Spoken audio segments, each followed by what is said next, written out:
சரி தமிழ்நாட்டில் அனுமதி தர மாட்டாங்கன்னு சொல்லிட்டு புதுச்சேரியில் போய் தாவேக்க சார்பில் பிரச்சாரம் பண்ணலான்னு பார்த்தா அங்கேயே அனுமதி மறுப்பான் சார். போச்சா?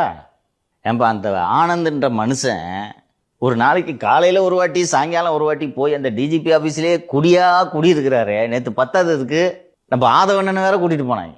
அப்போதான் அந்த கல் நெஞ்ச டிஜிபி அனுமதி கொடுக்கவில்லை. அவர் இல்லவே இல்லை சார். சரி வர வேண்டியதானே, ஆதவ வராரு, அதை விட என்ன வேலை? ஒரு மச்சானுக்கு எதிராக இன்னொரு மச்சான் வருகிறாரே, ஒரு அனுமதி கொடுத்து தான் தொலைவாமே. என் கட்சிக்காரன் கெஞ்சுறான் கதறான், இறக்கம் இல்லையா? ஒரு அனுமதி கொடுத்தா என்ன? அங்கதான் இப்படி பண்றாங்கன்ட்டு இங்க வந்தா இங்கேயும் அனுமதி கொடுக்கலன்னா காரணம் சொல்லிட்டாங்க சார். கரூர் இன்சிடென்ட்டுக்கு அப்புறம் அவங்க கொடுக்கறதுக்கு தயங்குறாங்க.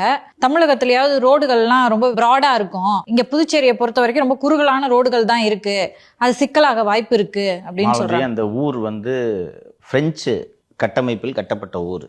பாதாள சாக்கடை கிடையாது தெரியுமா? அந்த காலத்தில் நான் சின்ன வயசுல நான் எங்கள் ஊருக்கு அம்மா ஊருக்கு போகும்போது பார்த்துருக்கேன். ரோடில் இந்த வீட்டுக்கு முன்னாடியே ஓடும், அது மாதிரி இருக்கும். வீட்டுக்கு முன்னாடி சாக்கடை ஓடும், கால்வா மாதிரி ஓடும். அங்கே ரோட் ஷோ வச்சா பாதி பேர் சாக்கடைக்குள்ளேயே விழுந்துரும். மெயின் ரோட்ஸை விட்டுரு, ஊர் இருக்குல்ல, இது மெயின் ரோடுன்னு வச்சுக்கேன். இந்த ரோட்டில் போனாலும் ரோட்டுக்கு முன்னாடி சாக்கடை வரும். அந்த பாதாள சாக்கடை ஸ்கீம் பண்ண முடியாத அளவுக்கு கிராம்ப்டு. எங்கே அனுமதிப்பீங்க ரோட் ஷோவை? ஸோ நீங்கள் 2 பேரும் தான் பாண்டிச்சேரி அட்மினிஸ்ட்ரேட்டர்ஸ். கரூரை பார்த்துட்டீங்க, எங்கே கொடுப்பீங்க சொல்லுங்கள்? எதுவும் அசம்பாவிதம் நடக்காது, இனிமேல் நான் கவனமாக இருப்பாங்கன்ட்டு நான் புரிஞ்சுக்கிறேன். அட்மினிஸ்ட்ரேட்டர்ஸ் பாயிண்ட் ஆஃப் வியூலேருந்து ஒருவேளை நடந்துட்டா